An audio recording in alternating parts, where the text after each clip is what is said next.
सबके जीवन में ऐसा प्रसंग अवश्य आता है कि सत्य कहने का निश्चय होता है हृदय में, किंतु मुख से सत्य निकल नहीं पाते। कोई भय मन को घेर लेता है। किसी घटना अथवा प्रसंग के बारे में बात करना या फिर स्वयं से कोई भूल हो जाए उसके बारे में कुछ बोलना, क्या ये सत्य है? नहीं, ये तो केवल तथ्य है। अर्थात जैसा हुआ था वैसा केवल बोल देना सामान्य सी बात है। किंतु कभी कभी उस तथ्य को बोलते हुए भी भय लगता है। कदाचित किसी दूसरे की भावनाओं का विचार आता है मन, दूसरे को दुख होगा ये भय भी शब्दों को रोकता है। तो ये सत्य क्या है? क्या हमने कभी विचार किया है? जब भय रहते हुए भी कोई तथ्य बोलता है तो वो सत्य कहलाता है। वास्तव में सत्य कुछ और नहीं, केवल निर्भयता का दूसरा नाम है। और निर्भय होने का कोई समय नहीं होता, क्योंकि निर्भयता आत्मा का स्वभाव है। अर्थात क्या प्रत्येक क्षण सत्य बोलने का क्षण नहीं होता?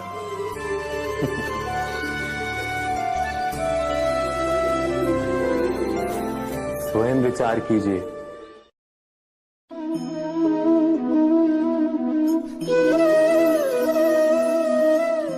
परंपरा में धर्म बसता है और परंपराएं ही धर्म को संभालने का कार्य करती हैं, ये सत्य है। पर क्या केवल परंपरा ही धर्म है? विचार कीजिए। सत्य तो यह है कि जिस प्रकार पाषाण में शिल्प होता है, उसी प्रकार परंपरा में धर्म होता है। इस पत्थर में शिल्प है, ये पत्थर शिल्प नहीं। शिल्प को उजागर करने के लिए उसे तोड़ना पड़ता है, अनावश्यक भागों को दूर करना पड़ता है। ठीक उसी प्रकार परंपराओं में धर्म ढूंढना पड़ता है। जिस प्रकार इंद्र पूजा की परंपरा को तोड़कर गोवर्धन पूजा का धर्म ना ढूंढा जाता, तो यादवों को उनकी मुक्ति का मार्ग नहीं मिल पाता। अर्थात परंपरा को पूर्णता छोड़ देने वाला धर्म से वंचित रह जाता है, और परंपरा का अंध अनुकरण करने वाला भी धर्म को प्राप्त नहीं कर पाता। कहते हैं हंस के पास नीर क्षीर विवेक होता है। दूध में मिले पानी को छोड़कर केवल दूध ही ग्रहण करता है। तो क्या सच्चा धर्म प्राप्त करने के लिए हृदय में ज्ञान से जन्मा विवेक आवश्यक है? और ऐसे विवेक के बिना जिसे धर्म मान भी लिया जाए, जो वास्तव में धर्म ना भी हो, ऐसा भी तो हो सकता है।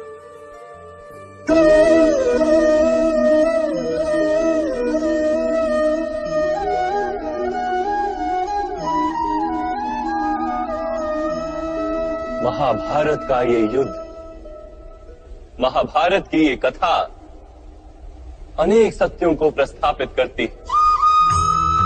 महानतम सत्य ये कि अलगपन और भिन्नता ही अधर्म का मूल है, और एकात्मता ही धर्म का आधार। कैसे?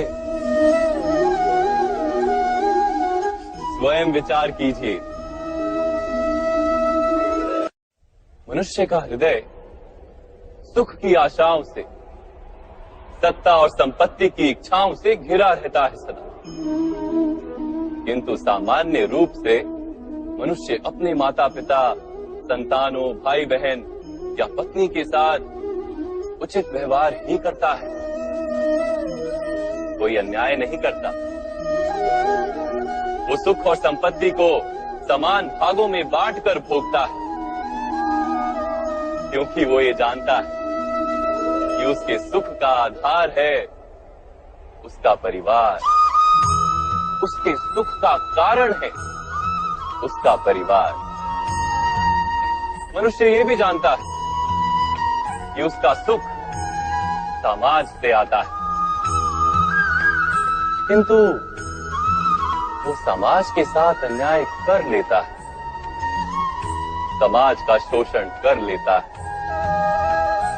क्योंकि वो समाज को अपने सुख का कारण नहीं मानता, वो समाज को अपने सुख का साधन मानता है। भेद है तो कारण और साधन में।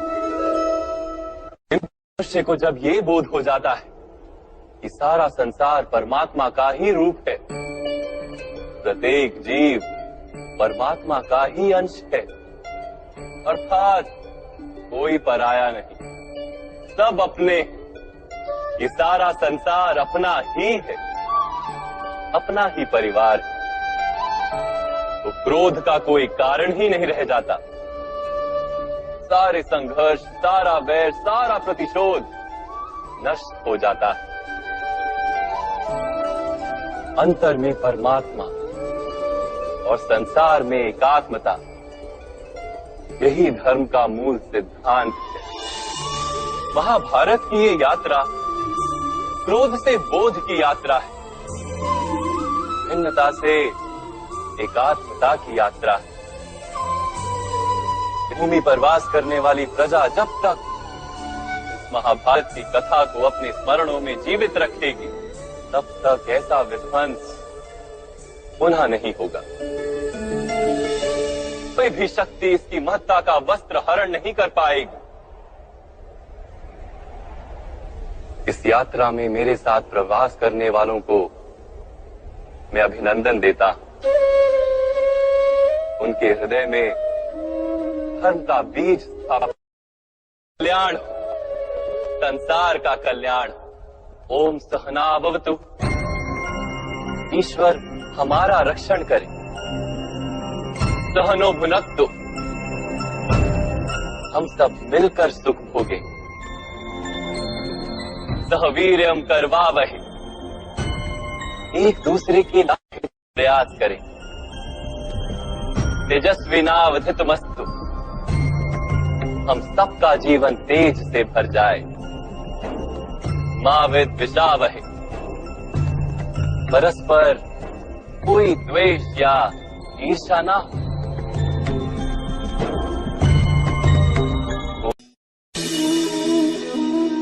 मनुष्य के हृदय में भय का साम्राज्य रहता है सदा। कभी संपत्ति के नाश का भय, कभी अपमान का भय, कभी अपनों से छूट जाने का भय। इसीलिए भय का होना सबको स्वाभाविक ही लगता है। क्या कभी विचार किया है, जो स्थिति अथवा वस्तु भय को जन्म देती है, क्या वहीं से वास्तव में दुख आता है? नहीं, ऐसा तो कोई नियम नहीं। और सबका अनुभव तो ये बताता है कि भय धारण करने से भविष्य के दुख का निवारण नहीं होता। भय केवल आने वाले दुख की कल्पना मात्र ही है। वास्तविकता से इसका कोई संबंध नहीं है। तो क्या ये जानते हुए भी कि भय कुछ और नहीं, केवल कल्पना मात्र ही है, इससे मुक्त होकर निर्भय बन पाना क्या बहुत कठिन है? अवश्य विचार कीजिएगा।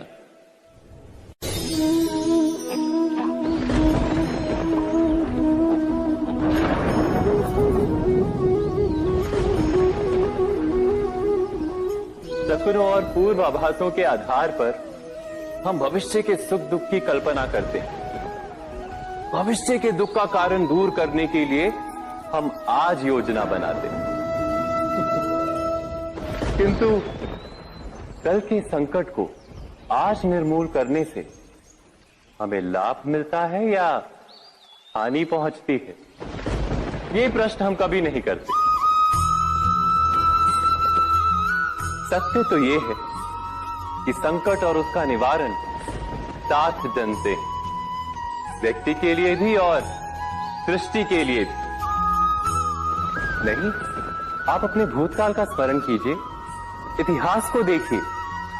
आप तुरंत ही ये जान पाएंगे कि जब जब संकट आता है तब तब उसका निवारण करने वाली शक्ति भी जन्म लेती है। यही तो जगत का चलन है।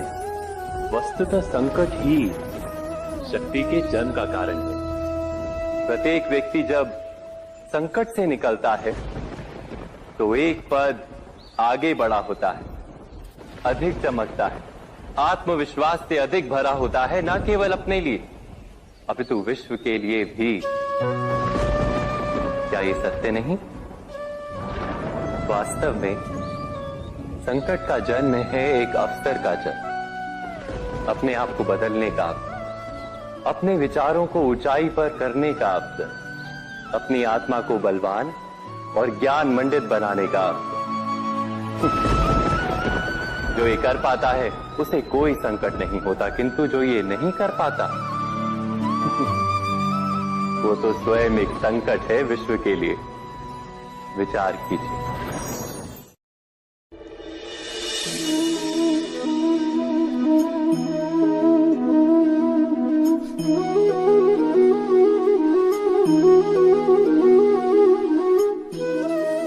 जीवन का हर क्षण निर्णय का क्षण होता है। प्रत्येक पद पर दूसरे पद के विषय में कोई निर्णय करना ही पड़ता है, और निर्णय अपना प्रभाव छोड़ जाता है। आज किए गए निर्णय भविष्य में सुख अथवा दुख निर्मित करते हैं, ना केवल अपने लिए, अपने परिवार के लिए भी, आने वाली पीढ़ियों के लिए भी। जब कोई दुविधा सामने आती है तो मन व्याकुल हो जाता है, अनिश्चय से भर जाता है। निर्णय का वो क्षण युद्ध बन जाता है और मन बन जाता है युद्ध भूमि। अधिकतर निर्णय हम दुविधा का उपाय करने के लिए नहीं, केवल मन को शांत करने के लिए लेते हैं। पर क्या कोई दौड़ते हुए भोजन कर सकता है? नहीं। तो क्या युद्ध से जूझता हुआ मन कोई योग्य निर्णय ले पाएगा? वास्तव में शांत मन से जब कोई निर्णय करता है तो अपने लिए सुखद भविष्य बनाता है, किंतु अपने मन को शांत करने के लिए जब कोई निर्णय करता है तो वो व्यक्ति भविष्य में अपने लिए कांटों भरा वृक्ष लगाता है। स्वयं विचार कीजिएगा।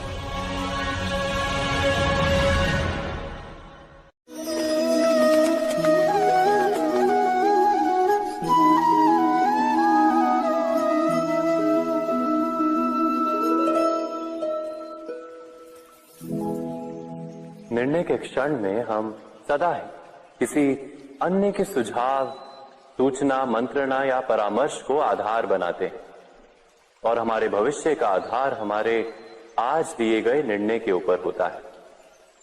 तो क्या हमारा भविष्य किसी अन्य के परामर्श, किसी अन्य के सुझाव का फल है? क्या हमारा संपूर्ण जीवन किसी अन्य की बुद्धि का परिणाम? क्या हमने कभी विचार किया है? सबका अनुभव है कि भिन्न भिन्न लोग एक ही स्थिति में भिन्न भिन्न परामर्श देते हैं।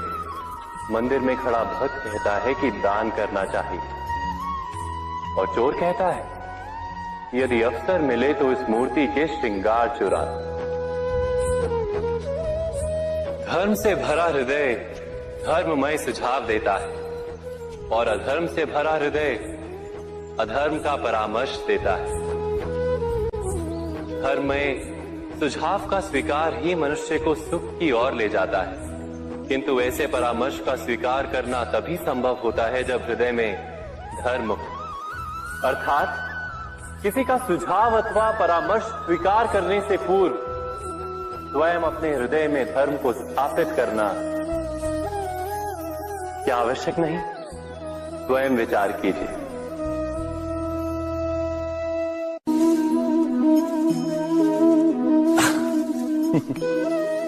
मनुष्य के सारे संबंधों का आधार है अपेक्षा। पति कैसा हो जो मेरा जीवन सुख और सुविधा से भर दे? पत्नी कैसी हो जो सदैव मेरे प्रति समर्पित रहे। संतान कैसी हो जो मेरी सेवा करे, मेरा आदेश माने।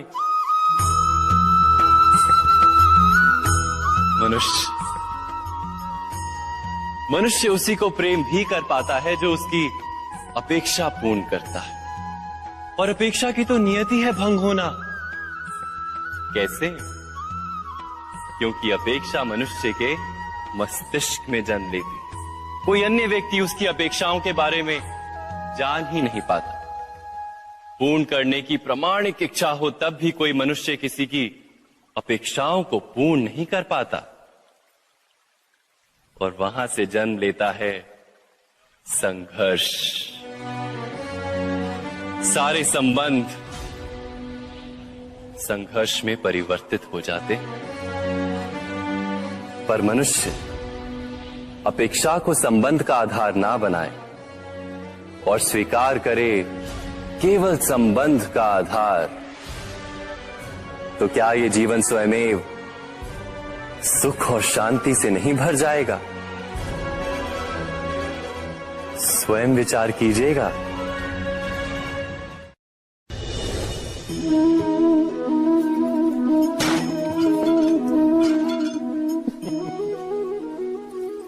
कभी कभी कोई घटना मनुष्य के जीवन की सारी योजनाओं को तोड़ देती, और मनुष्य उस आघात को अपने जीवन का केंद्र मान लेता।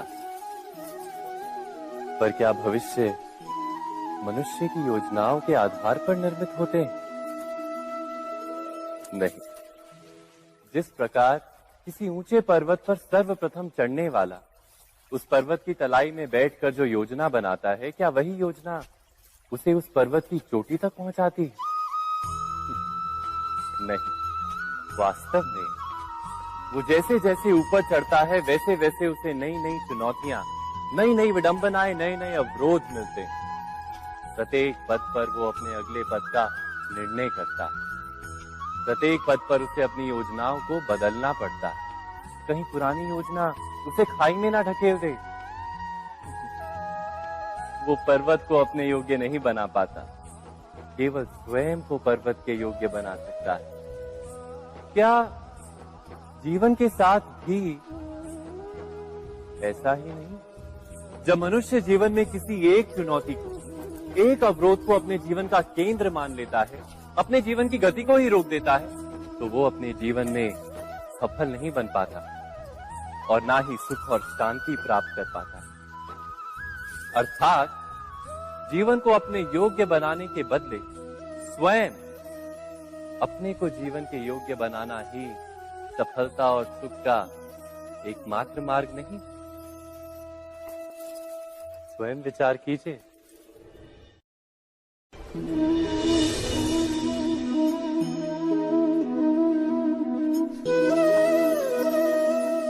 सत्ता की लालसा सबके हृदय को घेरे रहती है। प्रत्येक व्यक्ति अपना एक राष्ट्र निर्मित करने का प्रयत्न अवश्य करता है। फिर वो राष्ट्र कुरु राष्ट्र की भांति बहुत बड़ा हो या फिर अपने परिवार तक सीमित हो, वो सत्ता प्राप्त करने का प्रयास अवश्य करता है।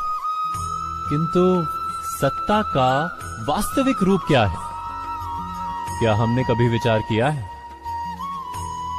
एक मनुष्य जितने अधिक लोगों के जीवन को प्रभावित कर सके, जितने अधिक लोगों के जीवन की स्वतंत्रता पर अंकुश रख सके, उतनी ही अधिक सत्ता का अनुभव करता है वो। सत्ता का वास्तविक रूप ही है अन्य के जीवन पर स्वयं का प्रभाव। किंतु क्या वास्तविक प्रभाव प्रेम, दया, करुणा और धर्म से निर्मित नहीं होता? जब भी मनुष्य कठोरता और अधर्म से सत्ता प्राप्त करने का प्रयत्न करता है, तब वो दूसरों के हृदय में विरोध अथवा विद्रोह को जन्म देता है। और परिणाम कुछ इस प्रकार।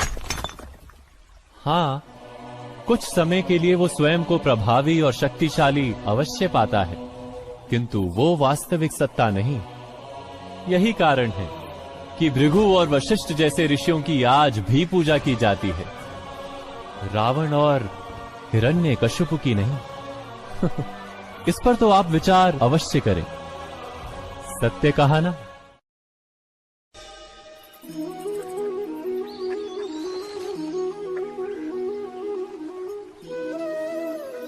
समय के आरंभ से ही मनुष्य को एक प्रश्न सदा पीड़ा देता है कि वो अपने संबंधों में अधिकतम सुख और कम से कम दुख किस प्रकार प्राप्त कर सकता है। क्या आपके सारे संबंधों ने आपको संपूर्ण संतोष दिया है? विचार कीजिए। हमारा जीवन संबंधों पर आधारित है। हमारी सुरक्षा संबंधों पर आधारित है। इसी कारण हमारे जीवन के सारे सुखों का आधार भी संबंध है। किंतु फिर भी हमें संबंधों में ही अधिकतर दुख क्यों प्राप्त होते हैं? सदा ही संघर्ष भी संबंधों से ही उत्पन्न क्यों हो जाते हैं? कभी विचार किया है? जब कोई व्यक्ति किसी अन्य व्यक्ति के विचार अथवा कार्य को स्वीकार नहीं करता, उसमें परिवर्तन करने का प्रयत्न करता है, तो संघर्ष जन्म लेता है।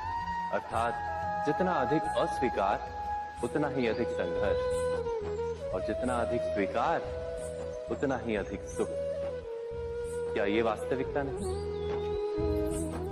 यदि मनुष्य स्वयं अपनी अपेक्षाओं पर अंकुश रखे, अपने विचारों को परखे, किसी अन्य व्यक्ति में परिवर्तन करने का प्रयत्न ना कर स्वयं अपने भीतर परिवर्तन करने का प्रयास करे, तो क्या संबंधों में संतोष प्राप्त करना इतना कठिन? अर्थात क्या स्वीकार ही संबंध का वास्तविक अर्थ नहीं? स्वयं विचार कीजिए। दो व्यक्ति जब निकट आते हैं तो एक दूसरे के लिए सीमाएं और मर्यादाएं निर्मित करने का प्रयत्न अवश्य करते हैं। हम यदि सारे संबंधों पर विचार करें तो देखेंगे कि इन सारे संबंधों का आधार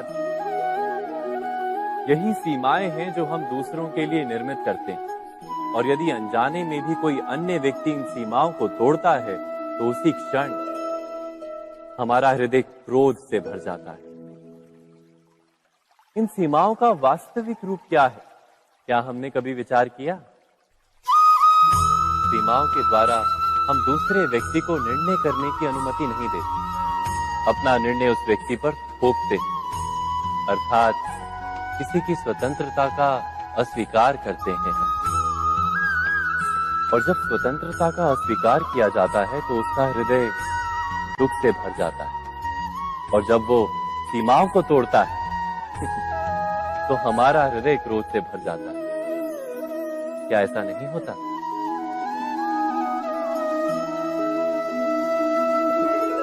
पर यदि एक दूसरे की स्वतंत्रता का सम्मान किया जाए तो किसी मर्यादाओं या सीमाओं की आवश्यकता ही नहीं होती। अर्थात जिस प्रकार स्वीकार किसी संबंध का देह है, क्या वैसे ही स्वतंत्रता किसी संबंध की आत्मा नहीं? स्वयं विचार कीजिए।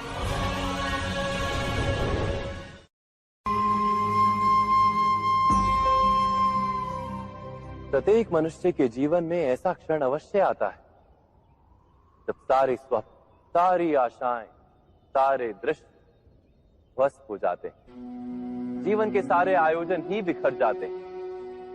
एक और धर्म होता है और दूसरी ओर सुख। इसी को धर्म संकट कहते हैं। जब धर्म का वहन ही संकट हो और धर्म का त्याग ही सुख हो। विचार कीजिए, कभी किसी स्वजन के विरुद्ध सत्य बोलने का अवसर प्राप्त हो जाता है, कभी ठीक दरिद्रता के समय सरलता से चोरी करने का मार्ग प्राप्त हो जाता है, कभी किसी शक्तिशाली राजनेता या राजा के कर्मचारी का अधर्म प्रकट हो जाता है।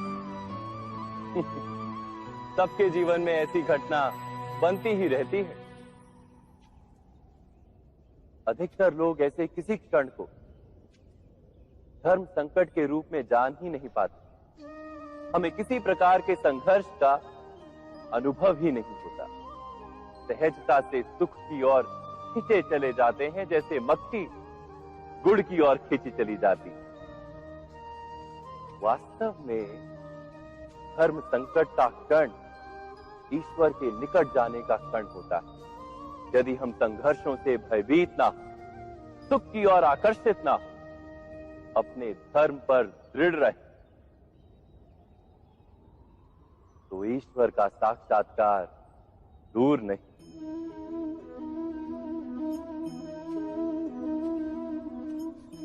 पवन से युद्ध करने वाला पत्ता यदि पेड़ से गिरता है तो भी आकाश की ओर उठता है।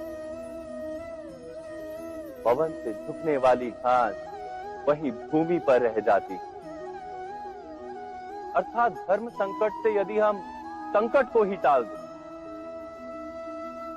तो सुख तो मिलता है, जीवन बढ़ता है, किंतु क्या चरित्र नहीं टूटता?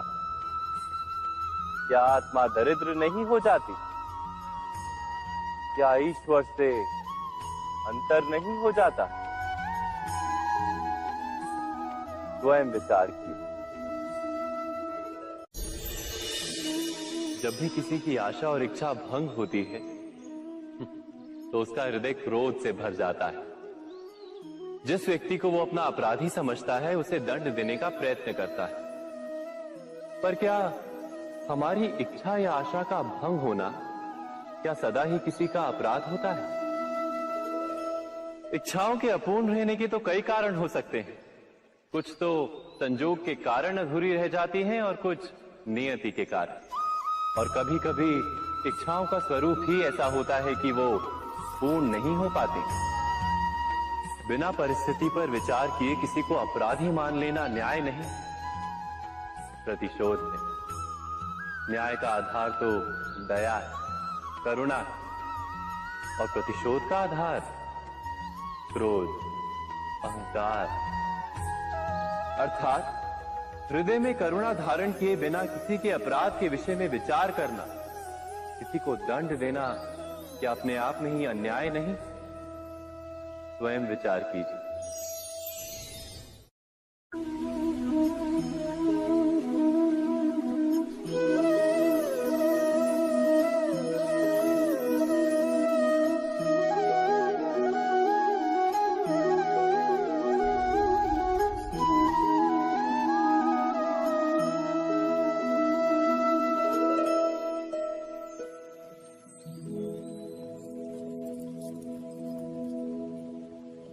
भविष्य के आधार पर सब आज का निर्णय लेना चाहते हैं।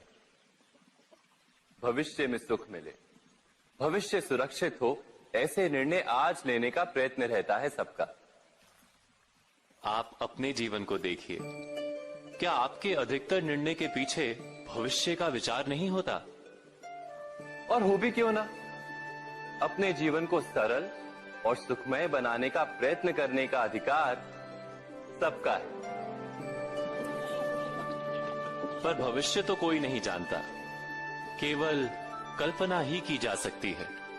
तो जीवन के सारे महत्वपूर्ण निर्णय कल्पनाओं के आधार पर ही करते हैं हम। क्या निर्णय करने का कोई तीसरा मार्ग हो सकता है? विचार कीजिए। सारे सुखों का आधार धर्म है और वो धर्म मनुष्य के हृदय में बसता है।